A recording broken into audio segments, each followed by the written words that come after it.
Greetings, fellow travelers through the corridors of time. Settle in, find your focus, and prepare to journey back to an empire often overshadowed, yet undeniably brilliant. Tonight, we peel back the layers of the Byzantine Empire, a civilization that for 1,000 years held the torch of Roman legacy high, not just through military might, but through an astonishing array of innovations that shaped the world as we know it. From forgotten flames to architectural wonders, from life-saving surgical feats to the very fabric of our laws, Byzantium was a crucible of ingenuity.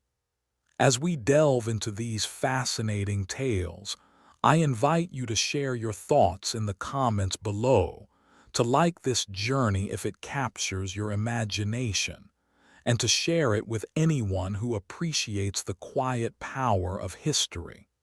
Let us begin.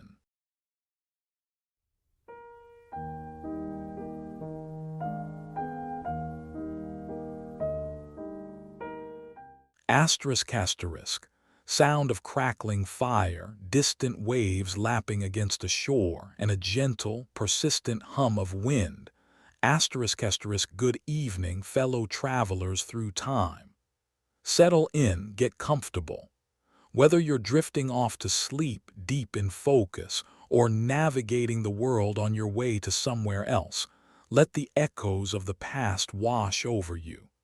Tonight, we're journeying back to a civilization that, for far too long, has lingered in the shadows of its more famous Roman predecessor.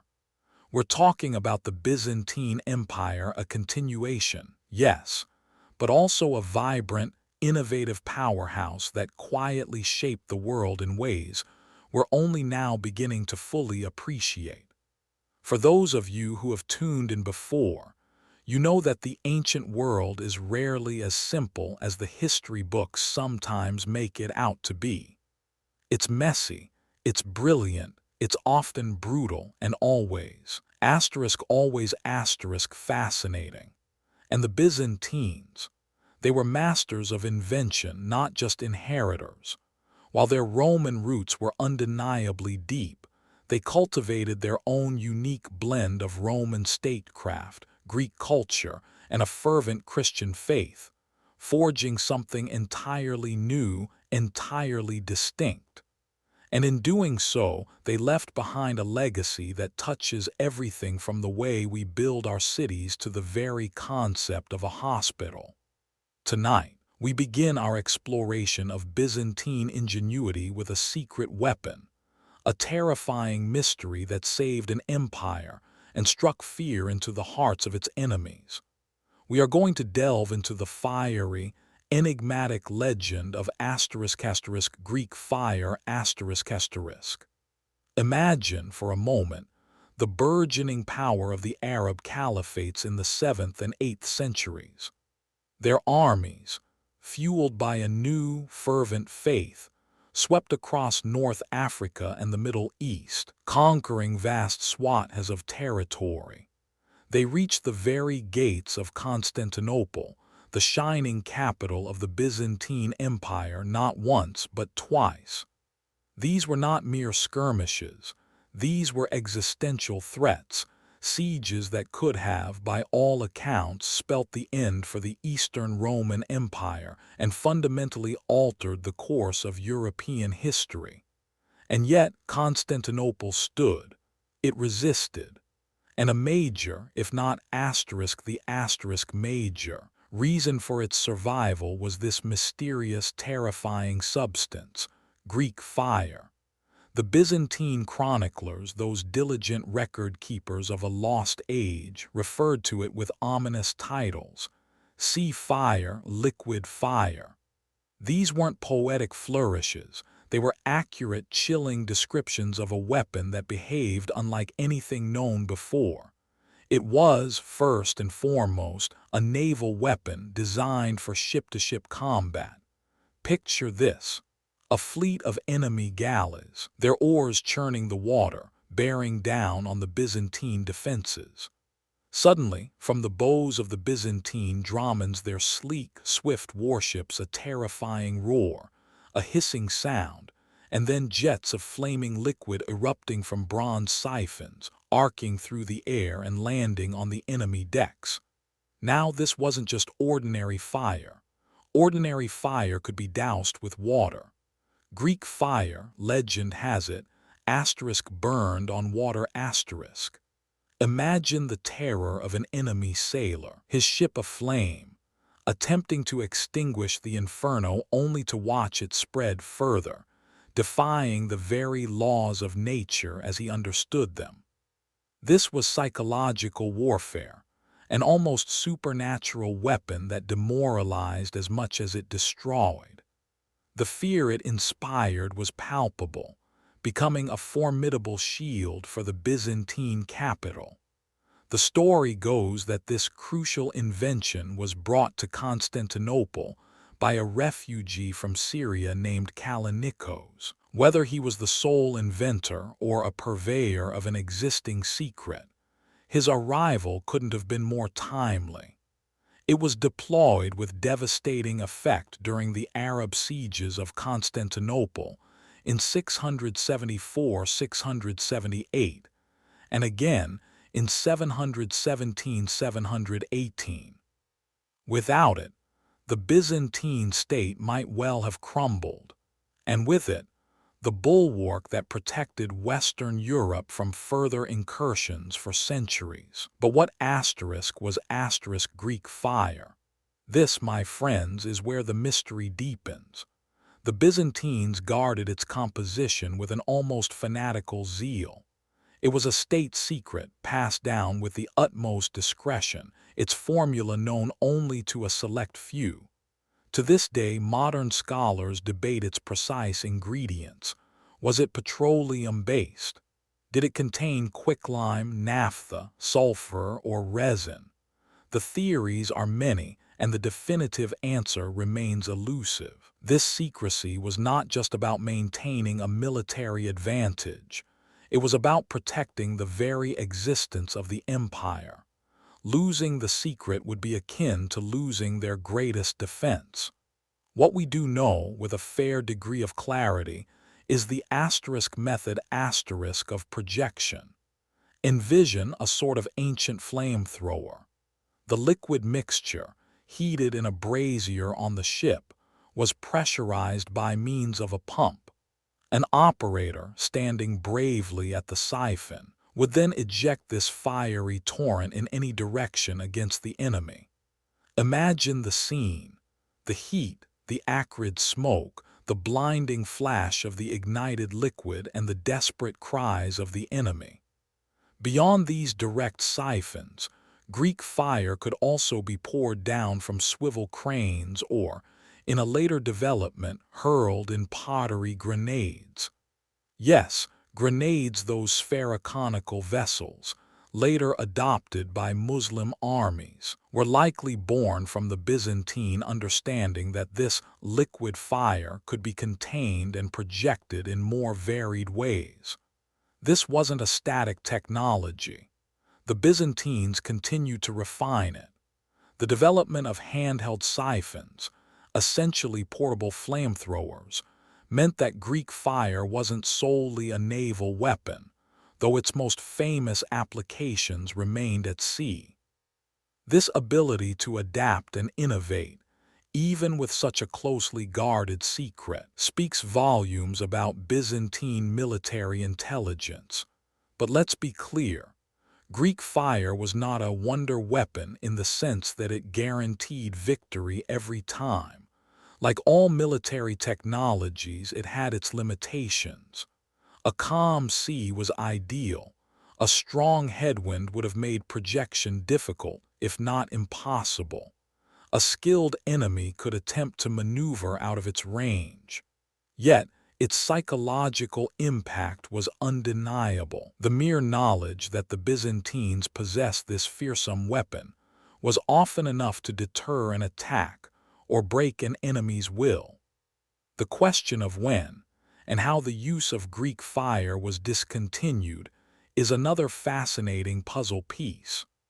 One theory, rather tragically, suggests that the Byzantines ultimately lost the secret themselves, due to over-compartmentalization, perhaps long before the devastating Fourth Crusade and the sack of Constantinople in 1204. As the empire slowly contracted and its internal stability waned, perhaps the precise knowledge, too, withered away, or was simply never passed on to a generation capable of recreating it.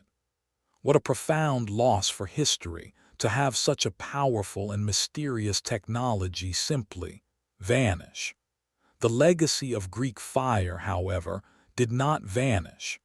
It permeated the military consciousness of the medieval world. Other empires, attempting to replicate its power, developed their own combustibles, their own versions of incendiary weapons.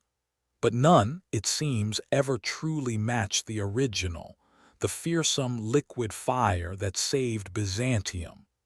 It stands as a testament to Byzantine ingenuity, a reminder that this empire, often overshadowed, was a beacon of innovation, particularly when its very survival hung in the balance.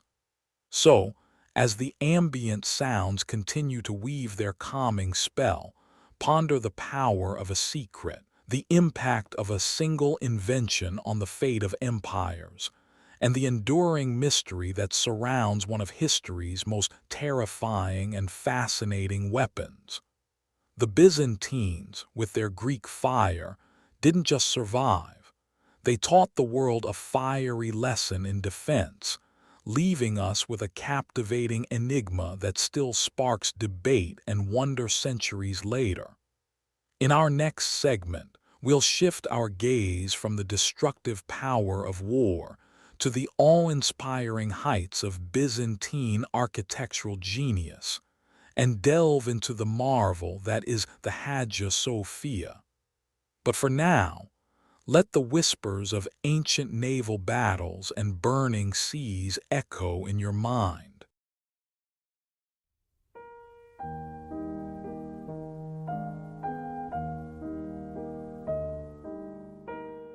Welcome back, my friends. Draw a little closer, settle in. We're going to step back in time, not just to observe, but to truly feel the ancient world breathe. Last time, we peered into the fiery secret that safeguarded an empire, Greek fire. Today, we're going to walk through the very stones and mortar of Byzantium's genius, and nowhere is that genius more breathtakingly evident than in its architecture. Imagine, for a moment, the year 537 AD. You stand in the heart of Constantinople, a city that already hums with the echoes of centuries, but which is about to witness something utterly unprecedented. The air vibrates with anticipation, the ground trembles under the weight of countless laborers, and above it all, a vision of audacious engineering is taking shape. This is the moment the Hagia Sophia is born, a structure that would not just defy gravity, but redefine the very concept of sacred space. Before the Hagia Sophia, before this monumental leap, the dominant form of Christian worship spaces, particularly in the Roman tradition, was the basilica.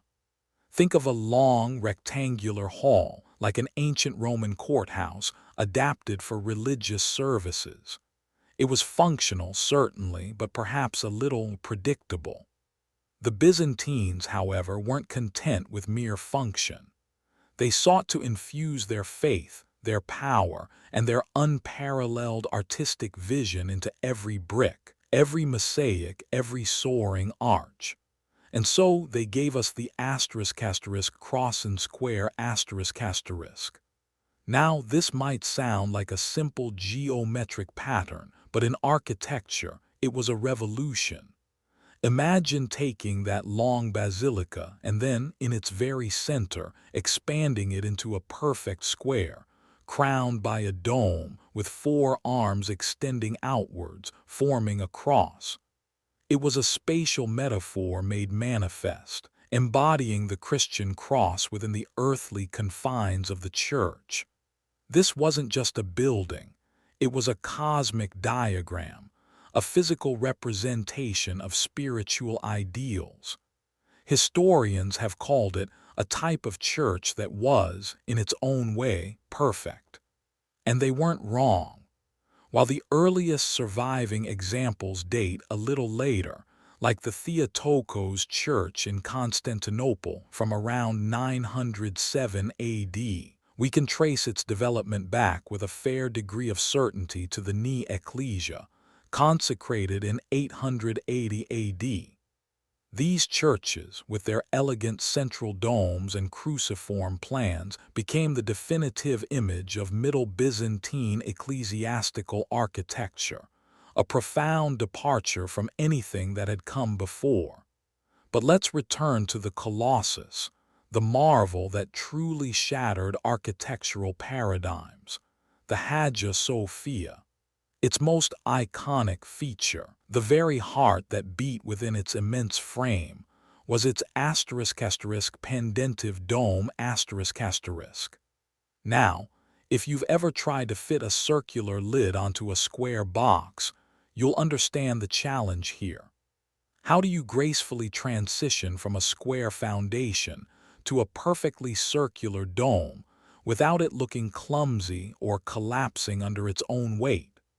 The Romans had experimented with rudimentary forms, but the Byzantines, specifically the brilliant mind of Isidore the Younger, nephew of the original architect Isidore of Miletus, perfected it. A pendentive, for those of us not fluent in architectural jargon, is essentially a curved triangular segment that rises from a corner of a square room and supports the circular base of a dome. It's like a series of inverted curved triangles that flow upwards, creating a smooth, elegant transition. Before the Hagia Sophia, nothing quite like this had been achieved on such a monumental scale. When the original dome collapsed after an earthquake in 557 AD, it was Isidore the Younger who was tasked with its reconstruction. And he delivered. The dome he designed, with a maximum diameter of over 31 meters, was an engineering triumph that remained unsurpassed in its span for nearly 1,000 years, until the Renaissance masters, like Brunelleschi with the Florence Cathedral, finally caught up. Imagine standing beneath that dome even today. The sheer scale, the way the light filters through the windows at its base, making it appear to float, detached from the earthly walls, it is an experience that transcends mere architecture. It became the paradigmatic Orthodox Church form, influencing countless subsequent structures. And think about this.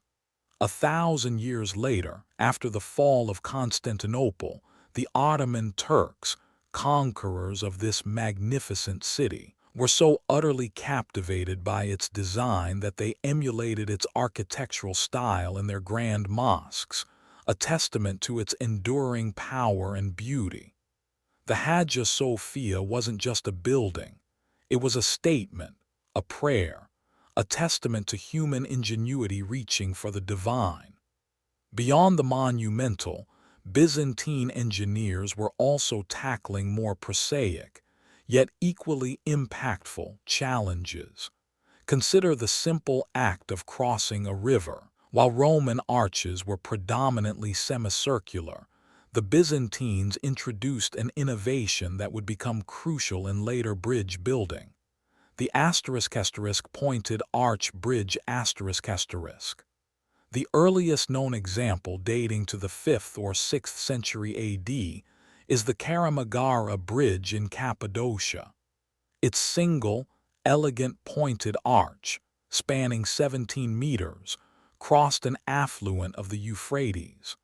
A Greek inscription, quoting from the Bible, still adorns one side of its arch rib, a quiet witness to centuries of passage.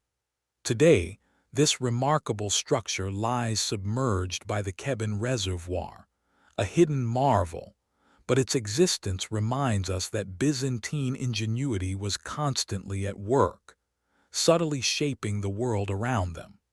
So, from the awe-inspiring dome of the Hagia Sophia to the practical elegance of the pointed arch bridge, Byzantine architecture wasn't just about building structures. It was about shaping experience, expressing belief, and pushing the boundaries of what was thought possible. They built for eternity, and in many ways their creations continue to stand, whispering stories of an empire that, for all its struggles, never ceased to innovate, to dream, and to build the divine into the very fabric of its existence. And this, my friends, is just the beginning of our journey through Byzantine ingenuity. Because if they could engineer the divine in stone, what else could they engineer to secure their empire, to fight their wars, and to enhance their daily lives? The answers, as you'll soon discover, are as surprising as they are profound. We'll delve into their military innovations, from cunning communication systems to devastating siege engines, and uncover the often overlooked details of their daily existence, from dining utensils to medical breakthroughs. Stay with me as we continue to unlock the secrets of this truly extraordinary civilization.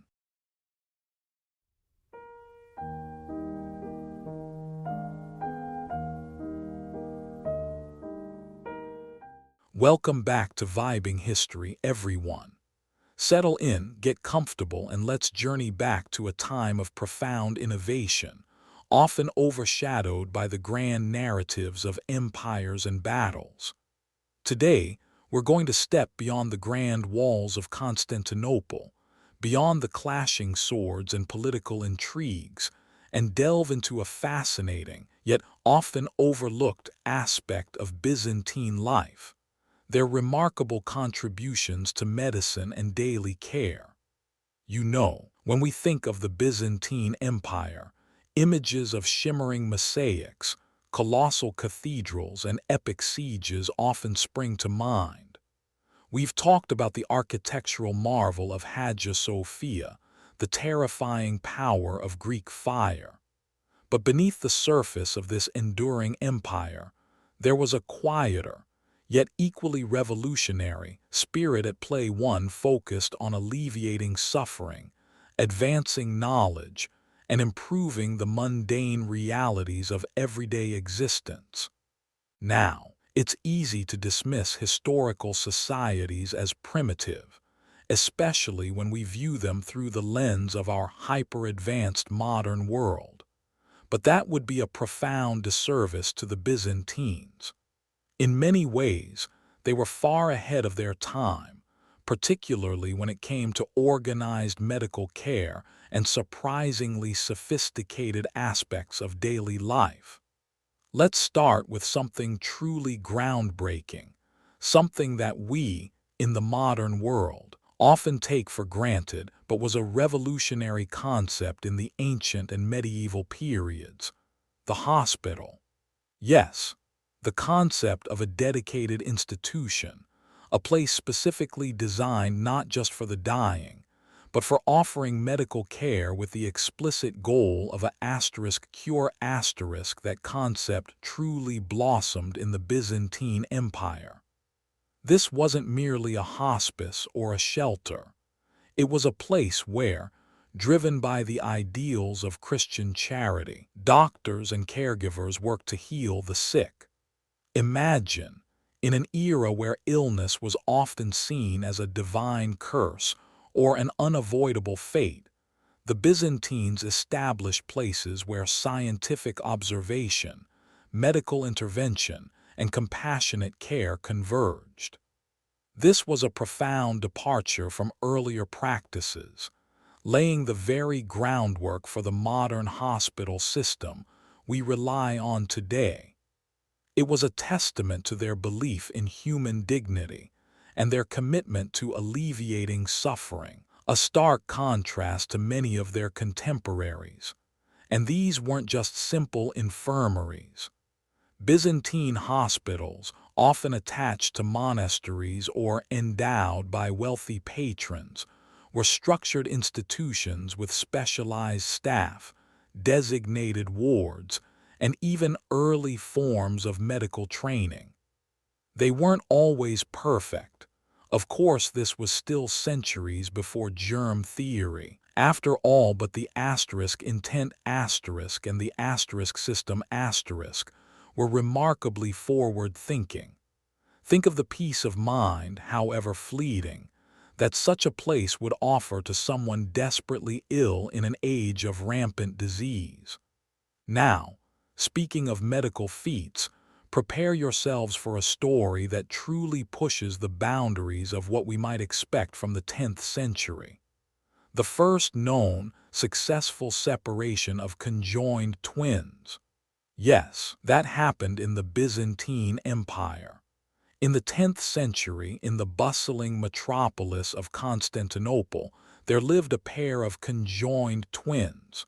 When one of them tragically passed away, the city's surgeons, with astounding courage and skill for their time, made the decision to attempt to remove the body of the deceased twin. And the result? It was partially successful. The surviving twin lived for 3 more days after the separation. Now, while this might not sound like a triumphant success by modern standards, the mere fact that the second twin survived for any time after such a procedure was so remarkable that it was recounted by historians a century and a half later. To put this into perspective, the next recorded case of separating conjoined twins wouldn't happen until 1689 in Germany, more than 600 years later. This wasn't just a lucky break. It speaks to a level of anatomical knowledge, surgical skill, and a willingness to push the boundaries of medical possibility that is truly awe-inspiring. But Byzantine innovation wasn't confined to the operating table or the hospital ward. It permeated daily life in ways that might surprise you. Take, for instance, a humble utensil that most of us barely even notice today, the fork. While rudimentary forms existed earlier, the fork as a personal eating utensil found its fashionable stride in the Byzantine Empire during the 7th century. It was initially a luxury item, used by the nobles of the court for picking up and eating food. And how did this peculiar two-pronged device make its way to Western Europe? Through marriage, of course, specifically the wedding of Maria Argyropulina, a Byzantine princess, to Giovanni Orseolo, the Doge of Venice, in the early 11th century. The story goes that at her wedding feast, Maria scandalized the Venetian court by using her personal two-pronged golden fork to eat her food. Imagine the scene. The Venetians, accustomed to eating with their hands, were aghast. One member of the clergy famously declared it blasphemous, stating, and I quote, "God in his wisdom has provided man with natural forks, his fingers.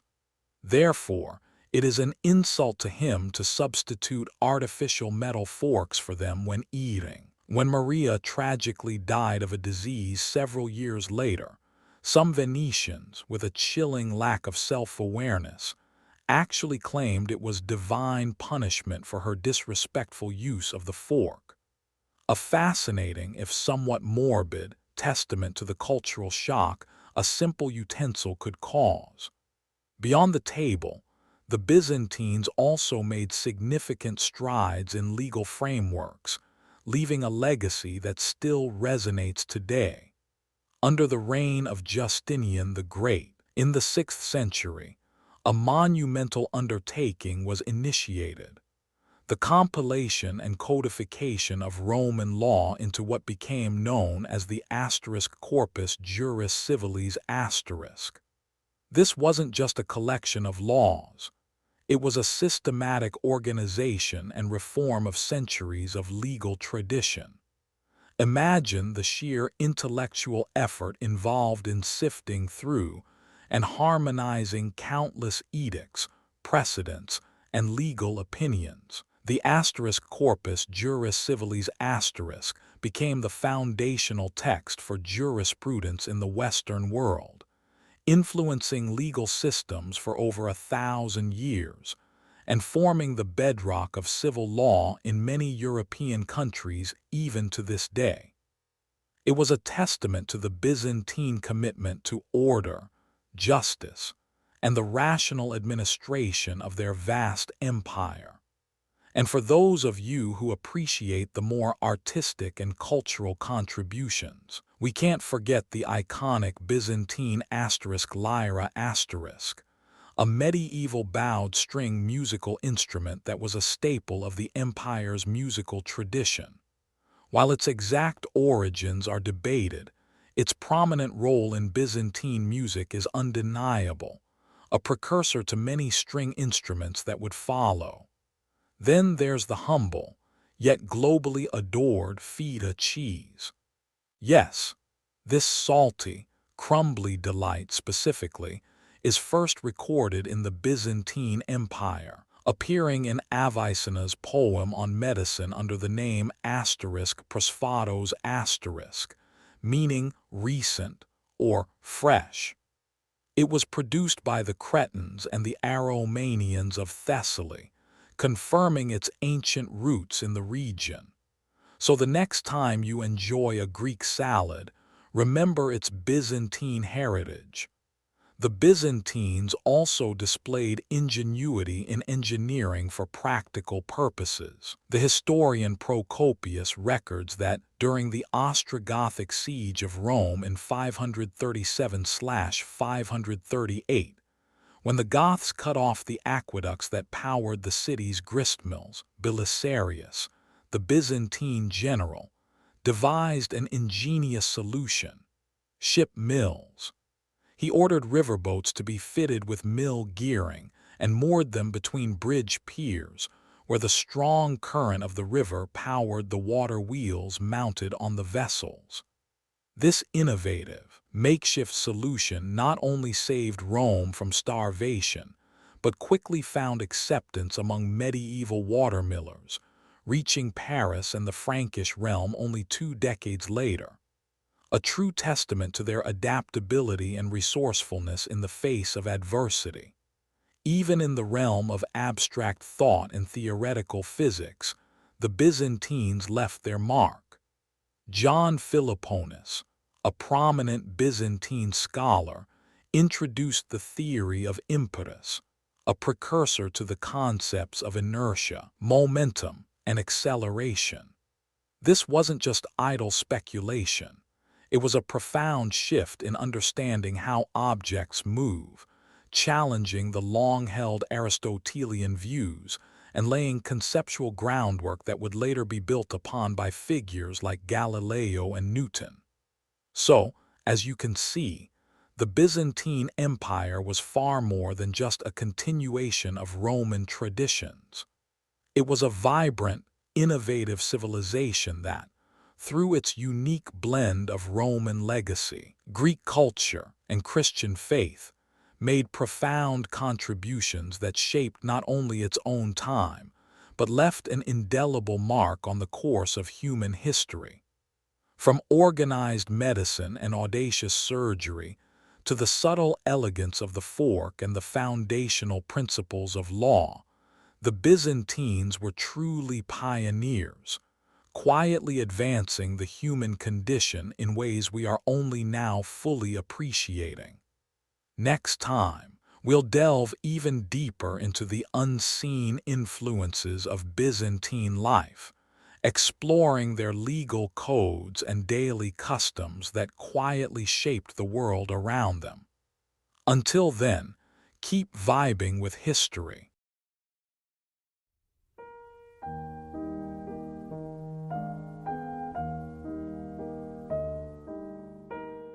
Sound of a gentle, flowing river and distant melodious chimes.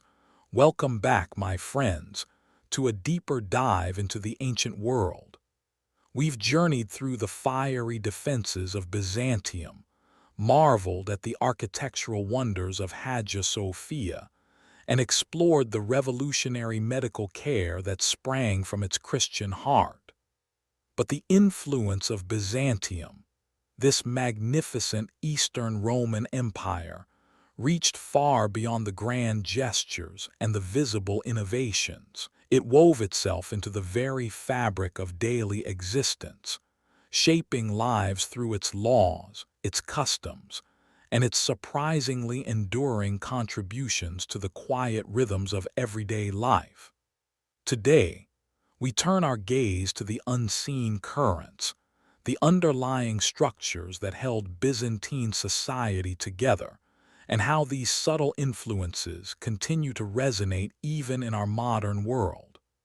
We're talking about legal codes that formed the bedrock of Western jurisprudence, about dining implements that once sparked outrage, and even about the very concept of a hospital as we understand it today.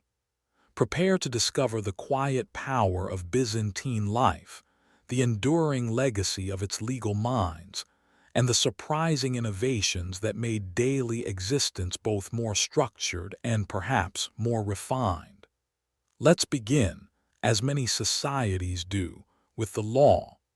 When we speak of justice, of order, of the very framework that governs human interaction, we often trace our understanding back to ancient Rome. But it was in Byzantium, under the towering intellect and unwavering will of Emperor Justinian the Great, that Roman law was not merely preserved, but meticulously refined, codified, and transformed into something truly monumental. The Corpus Juris Civilis asterisk. Imagine, if you will, the sheer chaos of centuries of Roman legal decrees, edicts, and interpretations. A sprawling, often contradictory mess that would make even the most diligent legal scholar despair. Justinian, seeing this tangled web, embarked on an ambitious project. He commissioned a team of legal experts, led by the brilliant jurist Tribonian, to undertake an immense task, to compile, consolidate, and systematize the entirety of Roman law. This wasn't just a simple collection. It was a re-engineering of the legal landscape. The Corpus Juris Civilis meaning body of civil law, was an undertaking of epic proportions, published between 529 and 534 AD. It comprised several key parts. First, the Codex Justinianus a compilation of all imperial laws. Then, the Digesta or Pandicti an exhaustive summary of legal commentaries and opinions from the greatest Roman jurists spanning centuries.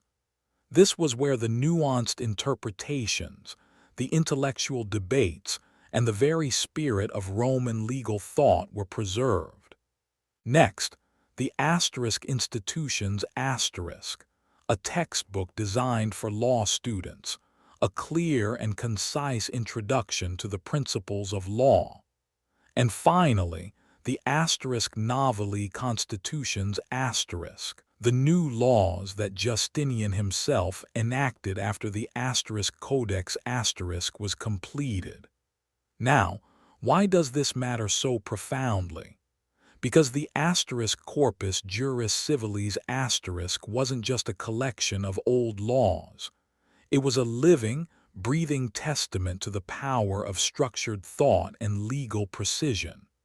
It laid down principles of property rights, contracts, family law, criminal justice, and public administration with a clarity and depth that had never been seen before.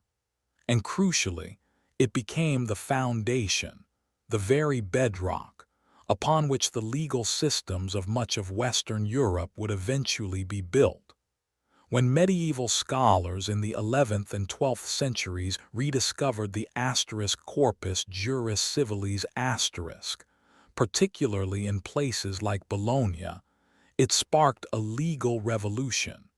It provided a sophisticated model for rational, systematic law that profoundly influenced the development of continental European civil law traditions, which in turn influenced legal systems across the globe.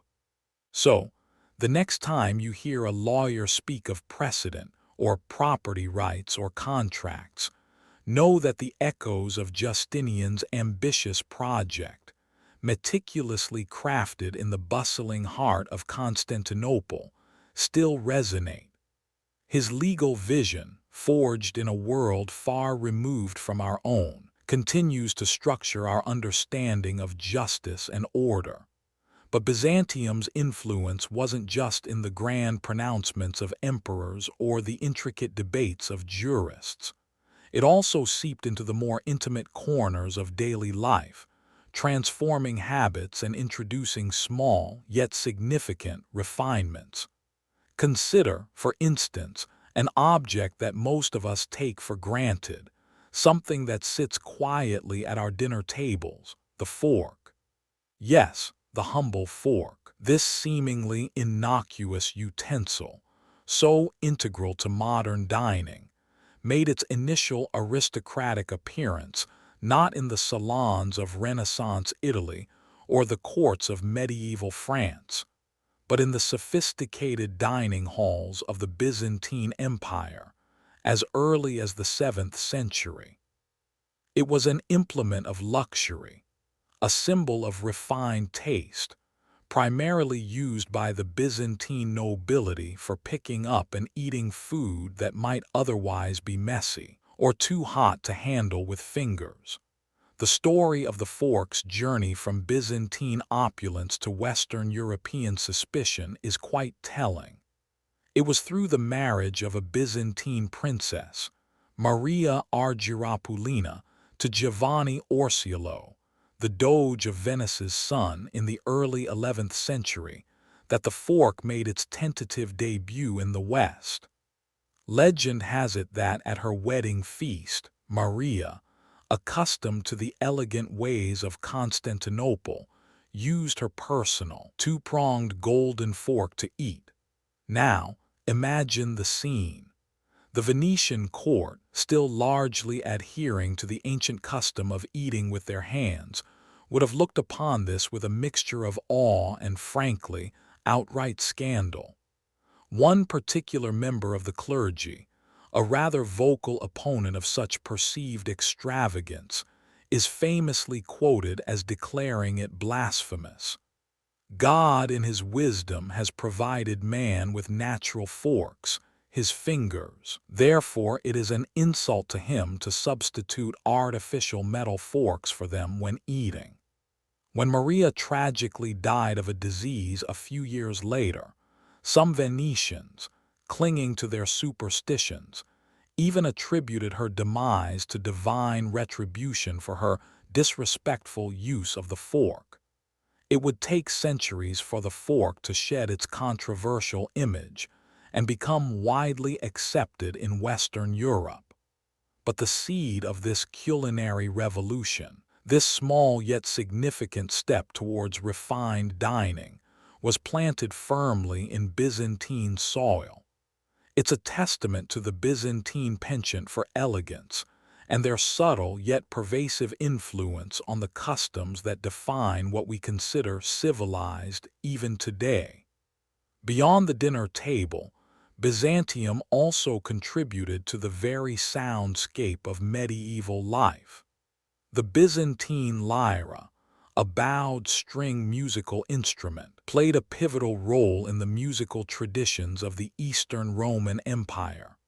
Often depicted in mosaics and frescoes, this instrument, an ancestor to many modern bowed instruments, produced melodies that would have filled the air in palaces, churches, and perhaps even humble homes. Its presence reminds us that Byzantine life was not just about laws and wars, but also about art, culture, and the simple beauty of music. And speaking of humble sustenance, let's talk about cheese, specifically feta cheese. This crumbly, salty, and utterly delicious cheese, so iconic of Greek cuisine today, has its origins traced back to the Byzantine Empire. Avicenna's poem on medicine, a significant Byzantine text, records a cheese called *prosophatos*, meaning recent or fresh, produced by the Cretans and the Aromanians of Thessaly. While the exact recipe and process might have evolved over time, the direct lineage of this beloved cheese points firmly to Byzantine ingenuity and agricultural practice. So, the next time you savor a piece of feta, know that you are partaking in a culinary tradition with a heritage stretching back well over 1,000 years to the heart of Byzantium. One of the most profound, yet often overlooked, contributions of Byzantium to daily life, and indeed to the development of human society, lies in the evolution of the hospital. We touched upon their medical innovations earlier, but it's worth reiterating the sheer revolutionary nature of the Byzantine approach to healthcare. Before Byzantium, hospitals often functioned more as hospices, places for the sick to die, or for pilgrims to rest. The idea of an institution dedicated to offering comprehensive medical care, with the explicit goal of curing patients, was a radical departure. This transformation was deeply rooted in the ideals of Christian charity that permeated Byzantine society. The teachings of Christ, emphasizing care for the sick and the vulnerable, translated into practical action.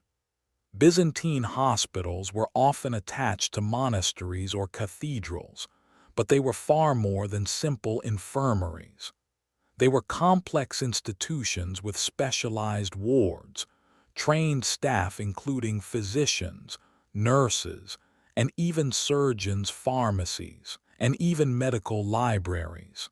They provided not just palliative care, but active treatment, surgical procedures, and a holistic approach to patient well-being.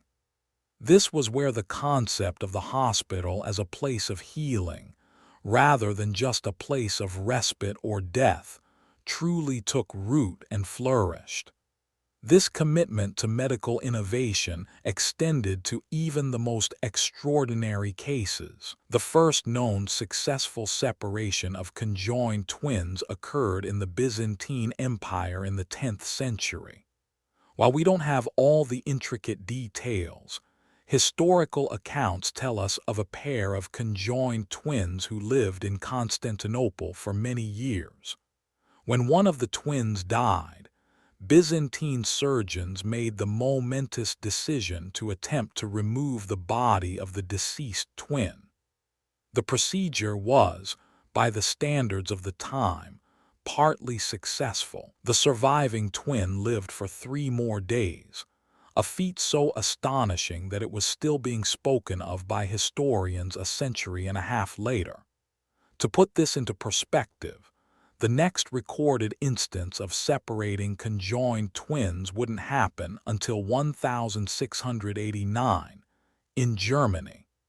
This remarkable medical intervention showcases the advanced surgical skills and the pioneering spirit of Byzantine physicians. Even in the realm of basic necessities, Byzantium demonstrated ingenuity. The historian Procopius records that ship mills were introduced by the general Belisarius during the siege of Rome in 537–538 AD. When the Ostrogoths cut off the aqueducts, which supplied water to Rome's grist mills, Belisarius, ever resourceful, ordered riverboats to be fitted with mill gearing. These boats were then moored between bridge piers, where the strong current of the river powered the water wheels mounted on the vessels, thus ensuring a continuous supply of flour for the besieged city. This innovative solution quickly gained acceptance and spread throughout the medieval world, reaching places like Paris and the Frankish realm just 2 decades later. It's a brilliant example of how necessity, coupled with Byzantine engineering prowess, could lead to practical solutions that had far-reaching impact. Finally, we cannot speak of the unseen influences of Byzantine life without acknowledging the profound spiritual and artistic impact of icons. These images of holy beings, Jesus, Mary, and the saints, painted according to strict traditional rules, played a pivotal role in Eastern Orthodox Church veneration from its earliest days. The most distinctive Byzantine form involved representations on portable wooden panels, painted using Hellenistic techniques like tempera or encaustic. But icons also took other forms, including precious metal reliefs and mosaic-style panels adorned with tesserae of precious stones, gold, silver, and ivory. The use of icons was not without its challenges. The infamous iconoclastic controversy, which dominated much of Byzantium's internal politics in the 8th and 9th centuries, saw a violent opposition to these sacred images. Yet the iconodules, those who venerated icons, eventually triumphed, and the use of icons was resumed. Today, these beautiful and deeply spiritual works of art remain a cornerstone of Eastern Orthodoxy, their profound theological significance and artistic beauty continuing to inspire and uplift. Few early icons survived the iconoclasm, making the collection from St. Catherine's Monastery, dating from the 6th–7th centuries, particularly precious. So, as the gentle echoes of history fade for a moment, let us reflect on the quiet strength and enduring legacy of Byzantine life. From the foundational legal codes that structure our societies, to the refined manners of dining, to the very concept of compassionate medical care, and the enduring beauty of sacred art, the Byzantines left an indelible mark. They were not merely preservers of Roman tradition, but innovators, thinkers, and creators who shaped a world that, in many subtle and profound ways, continues to be ours. Their unseen influence is all around us, a testament to a civilization that understood the power of both grand visions and the meticulous details of daily existence. Sound of gentle, flowing river and distant, melodious chimes slowly fades out. And so, our exploration of Byzantium's hidden genius concludes for now. We've only just scratched the surface of an empire teeming with inventiveness and foresight, a testament to human resilience and brilliance. I hope this deep dive has offered you a fresh perspective, perhaps even fueled a new curiosity. If you found solace or enlightenment in these narratives, please consider liking this video, leaving a comment with your reflections, and sharing it with others. Don't forget to follow Vibing History for more journeys into the ancient world. What were your most surprising discoveries today, and what historical mysteries would you like us to unravel next? Until our next shared moment in history, keep exploring,